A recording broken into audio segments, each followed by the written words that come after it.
We both have had this experience for many years now of teaching in policy schools. Our job, at least theoretically, is to professionalize young people to become policymakers and implementers and diplomats and aid workers, etc. One of the things I think we together learned quite early was how uncomfortable our students, but also our colleagues were with the notion of with discomfort. Sitting in the discomfort of our failure and of the harms that we have produced when we thought we were doing good. Join us for a first critical conversation in the Reconstructing Children's Rights Institute, Confronting Colonialism, Racism, and Patriarchy in International Relations, Development, and the Humanitarian Aid Industries, organized by the Care and Protection of Children, or CPC Learning Network.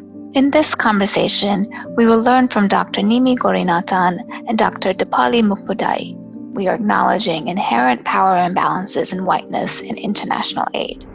The challenge of redressing the power imbalance is particularly difficult when people believe that they are doing good. Doing good doesn't feel like imperialism, but that doesn't mean that it isn't anchored in many of the same logics and the same tools. The truth is that the most powerful states in the world rarely take actions or make investments based on what the people in those communities actually want and believe. It's a hard thing to square that whiteness might not be malicious, but it is insidious. It's not intended to hurt you, but it absolutely will. It's the unseen, the unarticulated, the sort of maneuvers of whiteness that we've all felt in our work. We are examining how we can critique power and shift power.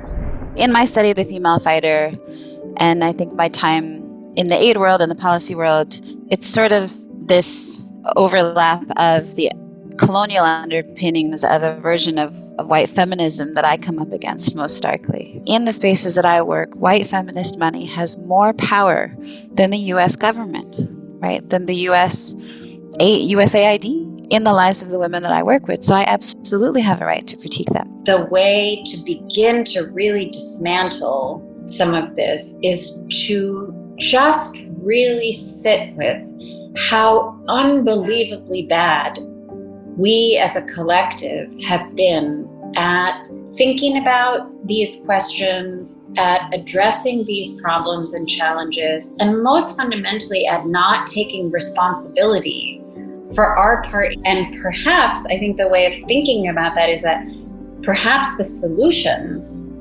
lie elsewhere and not with us. But I think until we have that reckoning, that the dismantling doesn't really begin.